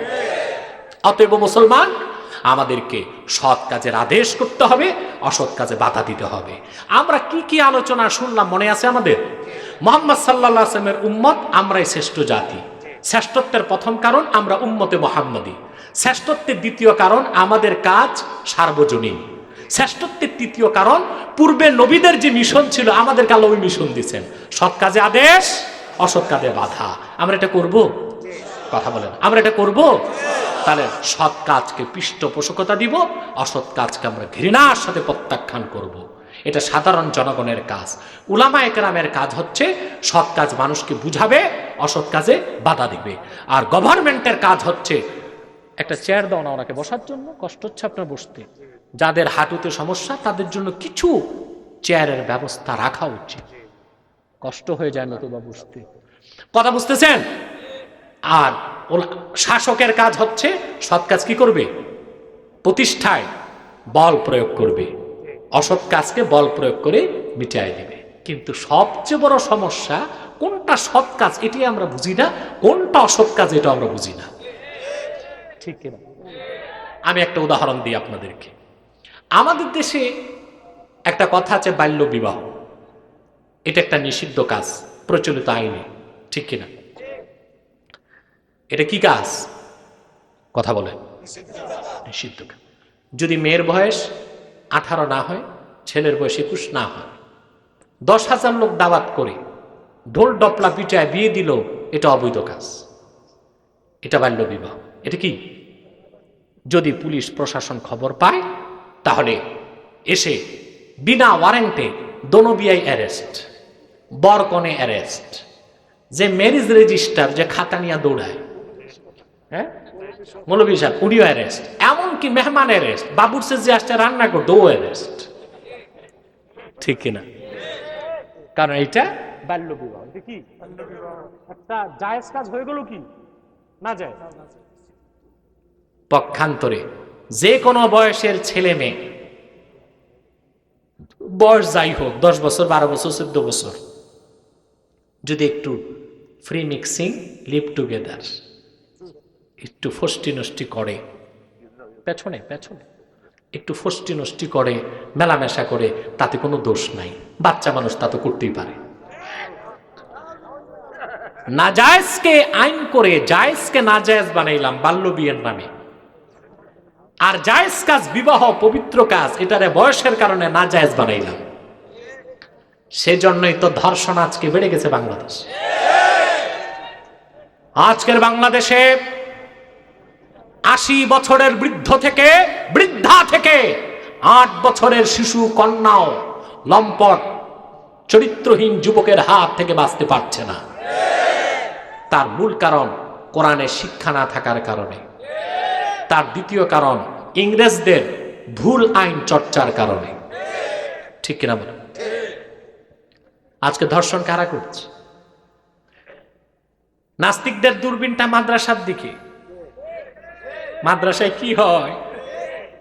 কিন্তু তোমাদের ভার্সিটি আর কলেজের ও লেভেল আর এ লেভেলের ছাত্র ছাত্রীরা কি করে বাংলাদেশের মানুষটা দেখছে।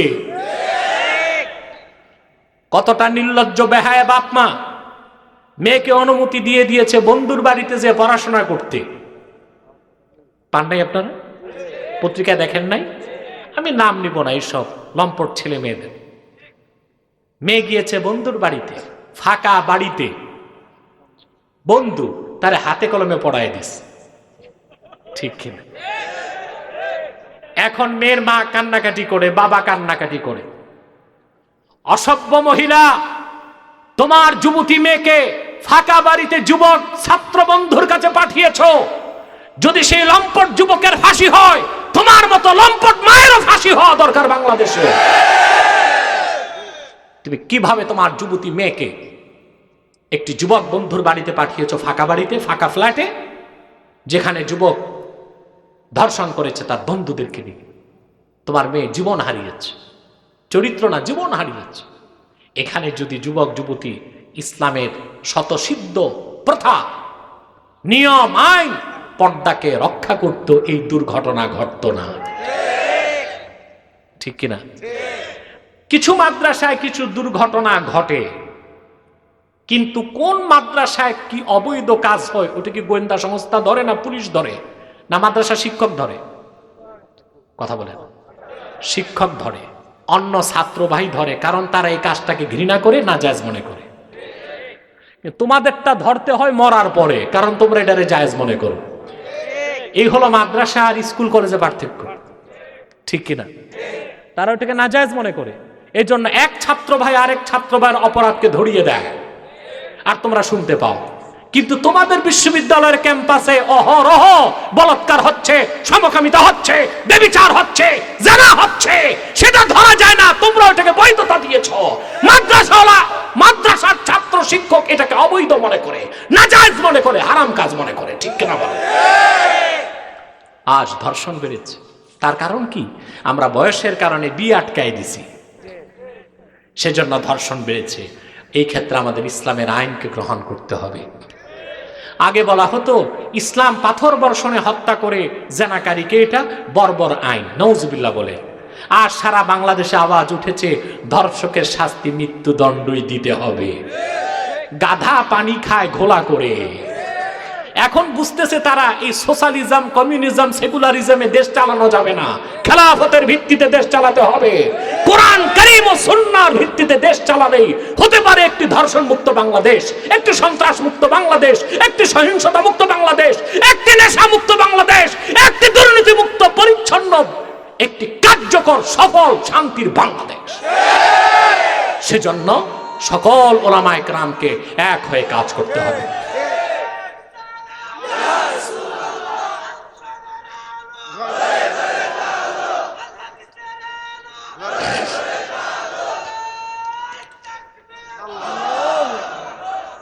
সেজন্য আমাদের ঐক্যবদ্ধ হতে হবে। আজ আমি 21 সালে নতুন করে আমার প্রচারণায় সংযোজন করেছি, মাসলাক যার যার, দিন ইসলাম সবার। মাসলাক যার যার, দিন ইসলাম সবার। এখন আর টুপি কার কোন রঙের, জুব্বায় বোতাম কয়টা, এই দেখতে গেলে এদেশে মুসলমানও থাকবে না, বাংলাদেশও থাকবে না। আগ্রাসী বিদেশিরা বাংলাদেশের উন্নয়নে এখন জ্বলে পুড়ে ছাই হয়ে যাচ্ছে। বিশ্বের অর্থনীতিবিদগণ অবাক হয়ে গেছে, করোনার মধ্যেও দক্ষিণ এশিয়ায় বাংলাদেশ অর্থনীতিতে এক। সুবহানাল্লাহ। এটা এই যে মাহফিলের কারণে, মসজিদ মাদ্রাসার কারণে, প্রতিটা মাহফিলেই বক্তা দেশের জন্য দোয়া করে। আর কোথাও হয় এটা? কথা বলেন। হয়। বাংলাদেশে বিদেশি শুধু চায়না ইনভেস্ট করেছে $38 বিলিয়ন। উপমহাদেশে সবচেয়ে ধনী এখন বাংলাদেশ। আমাদের মাথা পিছু আয় $1800 ছাড়িয়ে গেছে। আলহামদুলিল্লাহ বলে। এতে অ্যালার্জি হচ্ছে কাদের? বাংলাদেশের শত্রু যারা। আর আমাদের শত্রু দূরে না, কাছে। শত্রু যারা আমাদের পানিতে মারে, যারা আমাদের বর্ডারে ফেলানীদেরকে পশুর মতো গুলি করে হত্যা করে, যারা ফেন্সিডিল দিয়ে বাংলাদেশের যুবকদেরকে ধ্বংস করে দিচ্ছে, যারা বাংলাদেশে সহিংসতা ঘটিয়ে বাংলাদেশকে ব্যর্থ রাষ্ট্র বানাতে চায়, তাদের এজেন্ডা বাংলাদেশে বাস্তবায়ন করতে দেওয়া হবে না। ইসলাম, মুসলমান, বাংলাদেশের স্বাধীনতা, সার্বভৌমত্ব রক্ষায় সকল ঘরানার ওলামায়ে কেরামকে ঐক্যবদ্ধ হয়ে রাজপথে নামার শপথ নেবার সময় চলে এসেছে। মুসলমান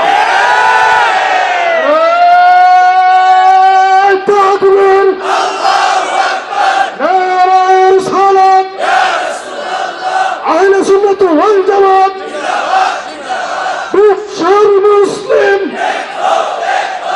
এক হও, এক হও, বিশ্বের মুসলিম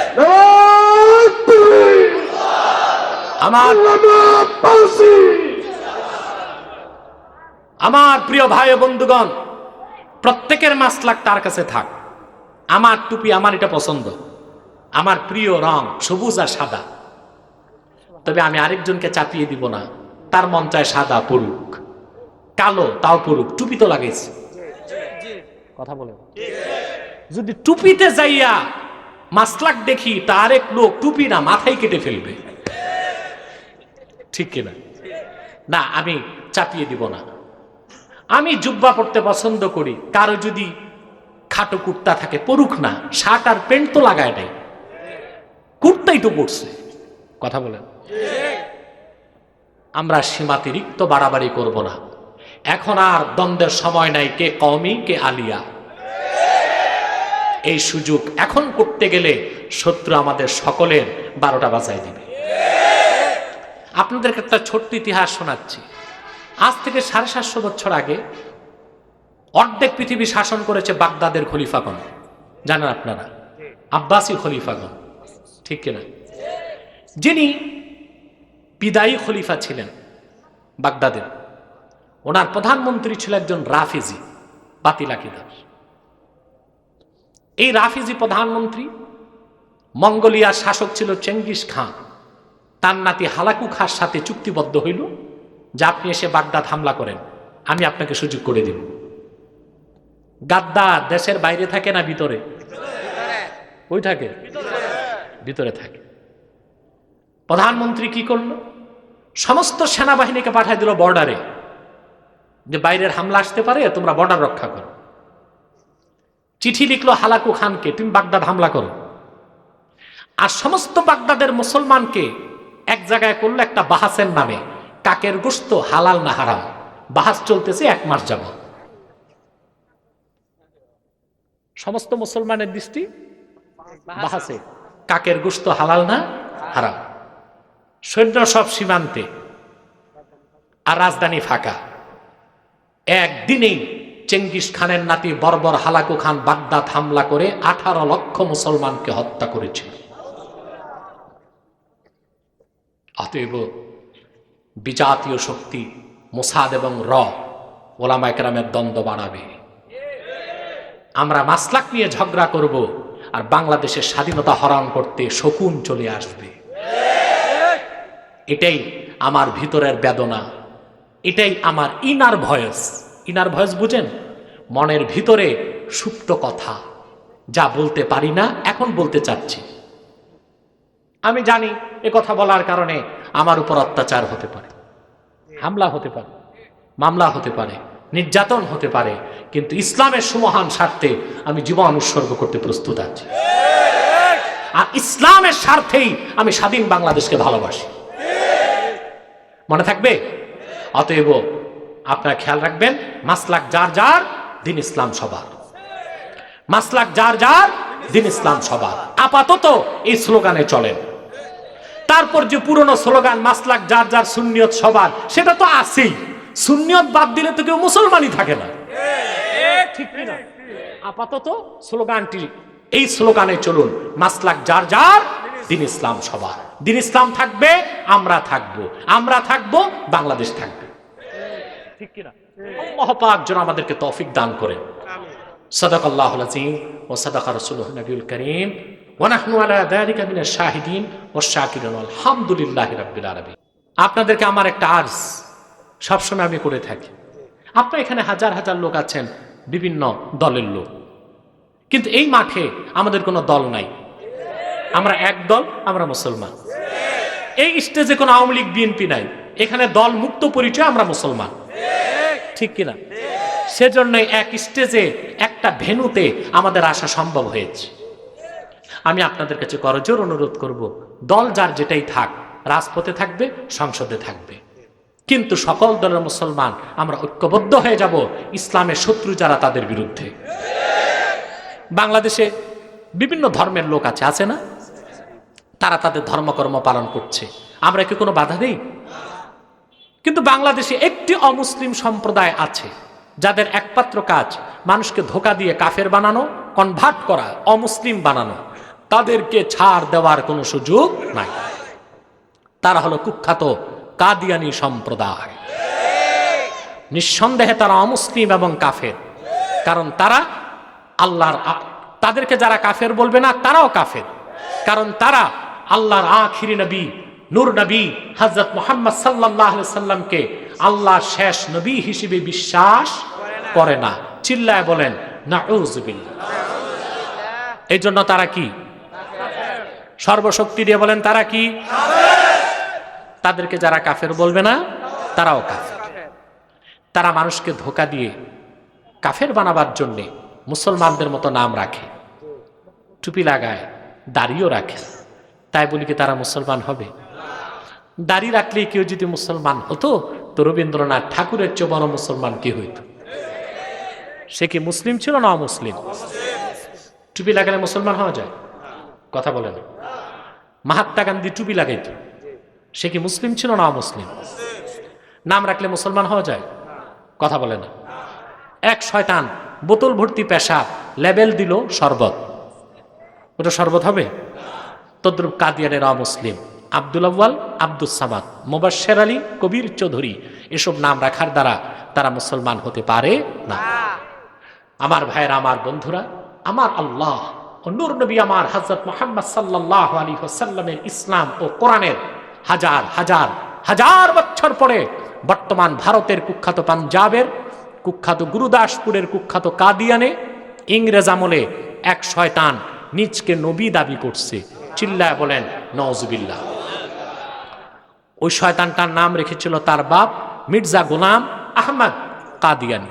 সাবধান সাবধান, কাদিয়ানের কাজ্জাব, মিথ্যা নবুয়তের দাবিদার মির্জা গোলাম শয়তান কাদিয়ানিকে গোলাম আহমদ বলা যাবে না।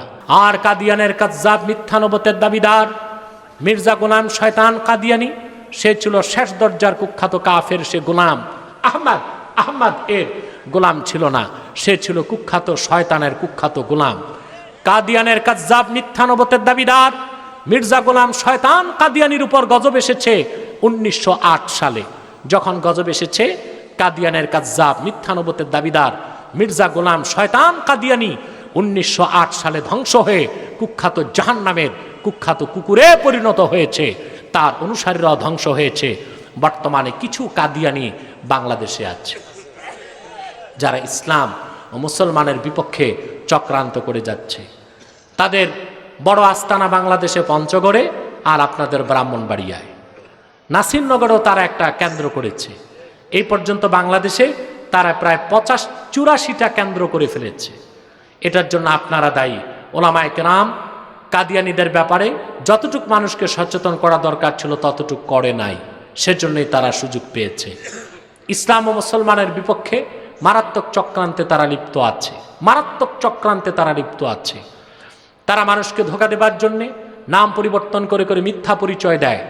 কখনো নিজেদের পরিচয় দেয় আহমদী জামাত, কখনো বলে আহমদিয়া জামাত, কখনো বলে আহমদী সম্প্রদায়, কখনো বলে আহমদিয়া সম্প্রদায়, কখনো বলে আহমদী মুসলিম জামাত, কখনো বলে আহমদিয়া মুসলিম জামাত। সাবধান, যত কাদিয়ানি ছিল আছে থাকবে, তারা কেউ আহমদী জামাত নয়, আহমদিয়া জামাত নয়, আহমদী সম্প্রদায় নয়, আহমদিয়া সম্প্রদায় নয়, আহমদী মুসলিম জামাত নয়, আহমদিয়া মুসলিম জামাত নয়। তারা শয়তানি জামাত, কুখ্যাত জাহান্নামের কুখ্যাত কুকুরের দল। আমাদের সকল দলের একটাই দাবি, অনতিবিলম্বে স্বাধীন বাংলায় শয়তান কাদিয়ানীদেরকে রাষ্ট্রীয়ভাবে অমুসলিম ঘোষণা করতেই হবে, করতেই হবে, করতেই হবে। এই দাবি আদায়ে যদি তাহরিকে খাতমে নবুয়ত বাংলাদেশের ব্যানারে জানমাল দিতে হয়, কারা কারা প্রস্তুত আছো হাত তুলে দেখা। আমার ভাইয়েরা, অর্থনৈতিকভাবে তাদেরকে সহযোগিতা করবেন না, করবেন, করেন, করেন। তাদের পণ্য কিনেন আপনারা। প্রাণ কোম্পানির যত জিনিস তাদের, সেজান কোম্পানির জুস তাদের, RFL এর পণ্য তাদের, প্রথম আলো, ডেলি স্টার, কালের কণ্ঠ এগুলো তাদের। এগুলো কিনবেন না, ধরবেন না, বেচবেন না, মনে থাকবে। বিদায় বেলা আরেকটি কথা বলি, আপনাদের সমাজে একটি ভাইরাস ঢুকেছে এখন মারাত্মকভাবে, সেটা হলো জঘন্য সুদ। এটা আপনাদের রক্তে মিশে যাচ্ছে, কোষে কোষে মিশে যাচ্ছে। সুদের নাম পরিবর্তন হয়ে গেছে ইন্টারেস্ট, লভ্যাংশ, মাইক্রো ক্রেডিট, ঠিক কিনা, ঋণ, এসব নামে আপনারা সুদ খাচ্ছেন। আর সুদ খাবার কারণেই আপনাদের ভিতরের আধ্যাত্মিক শক্তি নষ্ট হয়ে যাচ্ছে। আপনাদের দোয়া কবুল হয় না, ওয়াজ করেন তাসির হয় না, মানুষের মধ্যে পরিবর্তন আসে না, ঠিক কিনা বলেন। এই সুদ ছাড়তে হবে আপনাদের, রাজি আছেন? সুদও ছাড়বেন, সুদখোরকে বর্জন করবেন। কোন সুদখোর যদি নির্বাচনে দাঁড়ায় তাকে ভোট দিবেন না, মসজিদ কমিটিতে রাখবেন না, মাহফিল কমিটিতে রাখবেন না, এবং কখনোই তাদেরকে বিচার আচারও রাখবেন না সুদখোরকে। বুঝলেন? সামাজিকভাবে তাদেরকে পরিত্যাগ করতে হবে সুদখোর আর ঘুষখোর, সুদখোর আর কি ঘুষখোর। মসজিদ কমিটি, মাদ্রাসা কমিটি, ওয়াজ কমিটিতে সুদখোর ঘুষখোর যদি থাকে, ইমাম সাহেব ওয়াজ করতে পারবে? কথা বলে না। বক্তা কথা বলতে পারবে? পারবে না। আবার দেখা যায় সুদখোর অনেক সময় বড় বড় দান খয়রাত করে, এগুলো নিবেন না, চেষ্টা করবেন বাদ দিতে। যদি দেখেন সুদখোর এলাকার বিকৌস, না নিলে আপনারে পিটাবে, তো সুদখোরের টাকা নিবেন, মূল কাজে লাগাবেন না, মুসল্লিদের টয়লেট বানায় দিবেন, মনে থাকবে। কিন্তু সুদখোরকেও বাদ দিবেন, সুদের টাকাও বাদ দিবেন। পারবেন তো? সুদ খাবেন না, এটা সবচেয়ে জঘন্য হারাম কাজ। যে সুদ খায় তার 70টার বেশি গুনাহ হয়, সবচেয়ে ছোটটাই তার মার সাথে জেনা করার মতো। ইবনে আবিদিন শামী নকল করেছেন, আকলু দিরহামি মিনার রিবা আশাদ্দু মিন 33 জানিয়া ইয়াজনিহা রাজুল। এক দিরহাম সুদ খাওয়া ইচ্ছা করে 33 বার জেনা করার চেয়ে বড় গুনাহ। আল্লাহ তাআলা আমাদেরকে সুদ থেকে রক্ষা করুন, ঘুষ থেকে রক্ষা করুন। আজকের মতো এতটুকু।